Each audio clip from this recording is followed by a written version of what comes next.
Welcome to Long Dog Wool Tutorials. Today we're going to talk about blocking.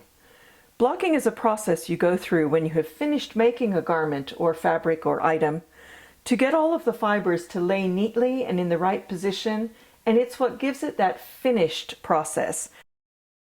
As you can see from this dishcloth, the edges are a bit wavy and not lining up straight. By the time we're done blocking it, they should all be nice and even. And what you want to do is get the items wet, which swells the fibers, and then let them dry while they're pinned in the right position for what you want the finished piece to look like, the right dimensions and evenness. So this is how we start. We soak all of our items in warm water. I use my laundry tub, as you can see. This works very well on natural fibers like wool and cotton. So you soak them for about half an hour to make sure that the fibers are nice and wet. And then you squeeze some of the water out of them. Now what you don't want to do is twist, because if you twist, you get the fibers out of line and you can damage them, and you don't want to do that. So what you want to do, two methods, is gently squeeze, very gently squeeze as much of the water out as you can so that they are damp but not soaked. Very gently so you don't twist or pull the fibers too much, and then lay it down. The other method is to take a tea towel or a towel, and I've got my white waffle weave cloth here. You take your item out and give it just a gentle squeeze, and then you lay it on your towel, and you roll your towel while gently squeezing as you roll.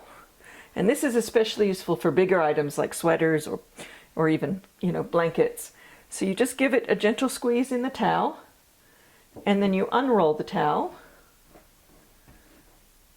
and then you take your item out and you set it aside. And you do that with each item. Just gentle squeeze or roll in the towel to get the bulk of the water out, and then set it aside for the next step. So now I'm going to show you what to do with the wet squares. We're going to pin these to a blocking board, and this is a board that's made of wood and laminate. It has pre-drilled holes, and it comes with a series of stainless steel pins, and stainless steel so that it doesn't leave rust on your fabric. And what you're going to do is pin this to the board in roughly the size and shape and evenness that you want the finished product to be. So center it, and then you take your pins, and I always start with the corners. You put it through a gap or a space between stitches. Never put your pin through a stitch, because you don't want to split your stitch.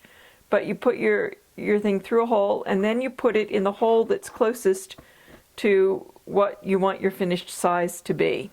And sometimes it's trial and error, and you have to kind of play with it to get the right sort of evenness.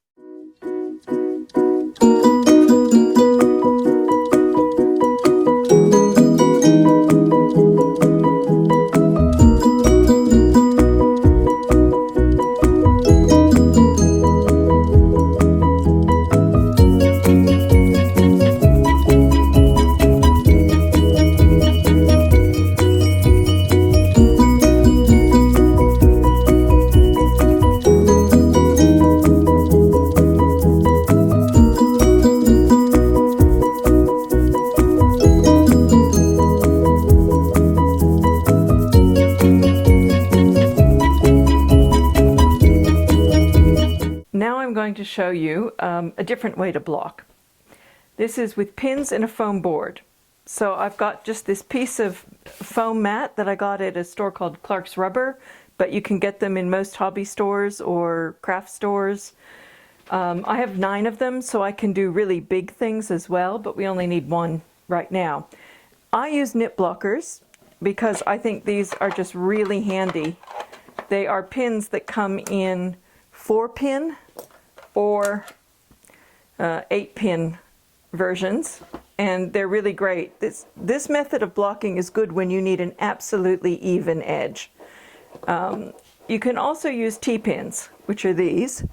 There's no problem with using them, but you need a lot of them. for this sort of blocking. I'm going to put my T-pins back. And I've got my square right here. I'm going to put it down, and I always start with a corner on these. So what I do is I push it and stretch it till it's sort of where in the rough shape and size that I want the finished project to be. If you're going to be pedantic, you can use a ruler and actually measure and pin. And then I get my blocker, my knit blocker, and I put it right in the edge